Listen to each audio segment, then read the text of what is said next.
Welcome back to On the Shelf, the podcast where we crack open the latest in comics, collectibles, and everything in between. I'm Simon, and today we're diving into exciting reveal that brings back one of Hanna-Barbera's most legendary sci-fi teams, the Herculoids. Dynamite Entertainment has been on a roll with their reinventions of classic properties, and Tom Sniegoski's take on the Herculoids might just be one of their best yet. So, was this issue a blast from the past in the best way possible, or did it fizzle out like an old Saturday morning rerun? Stick around as we break it down. Let's get stuck into it, shall we?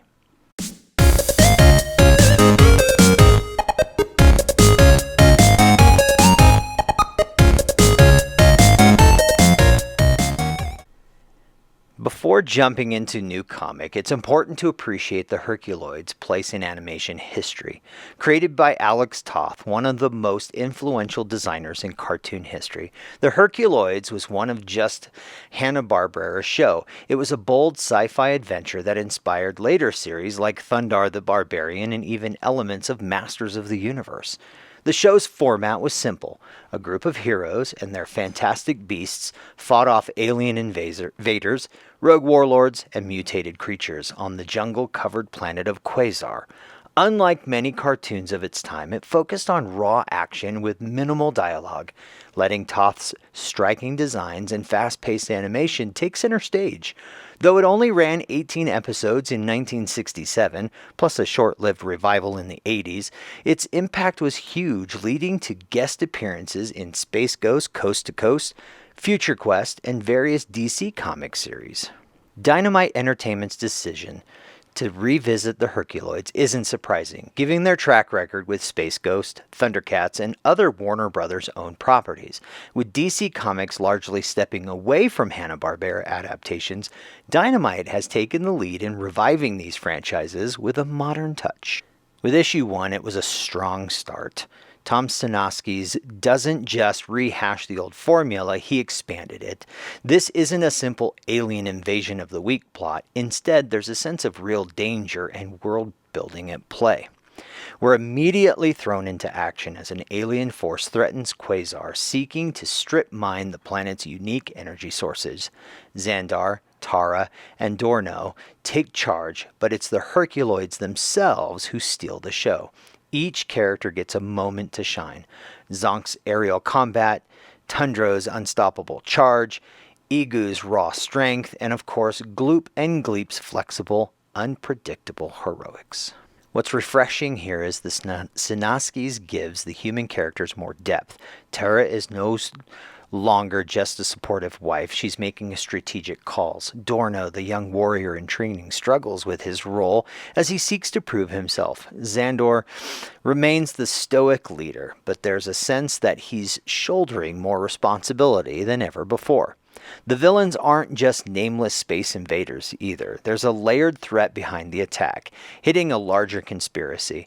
This helps modernize the series, making it feel more like a serialized sci-fi comic rather than a collection of one-off battles.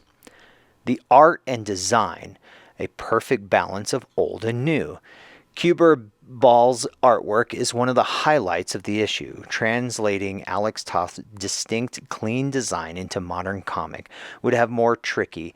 Too much detail would lose the simple, bold aesthetic, while too little would make it feel flat. Ball finds the right balance, keeping the Herculoids recognizable while adding just enough detail to make them more dynamic.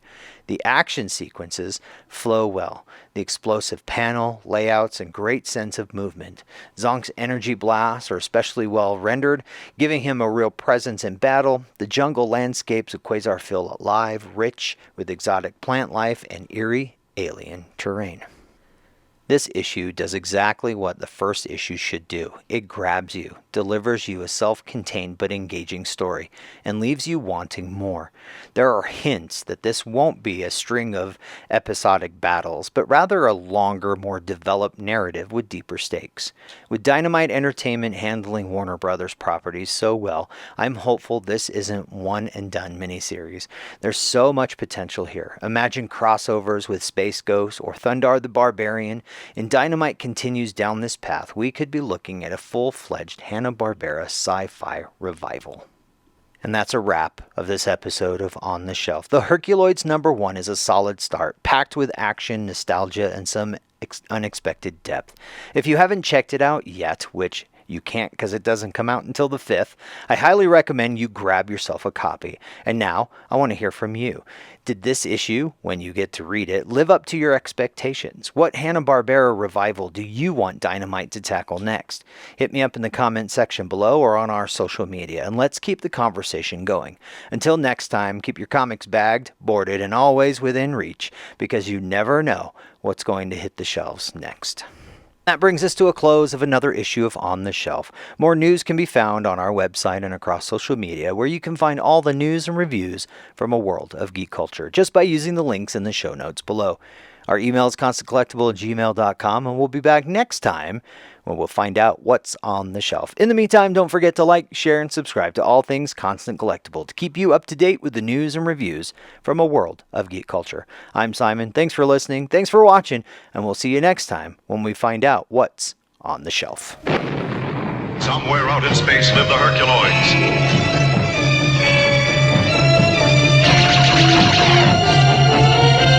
Zot, the laser ray dragon. Igu, the giant rock ape. Tundro, the tremendous. Bloof and Bleak, the formless, fearless wonders. With Xandor, their leader. And his wife Tara and son Dorno. They team up to protect their planet from sinister invaders.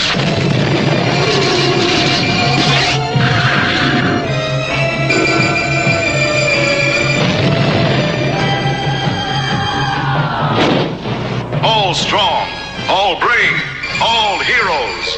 They're the Herculoids.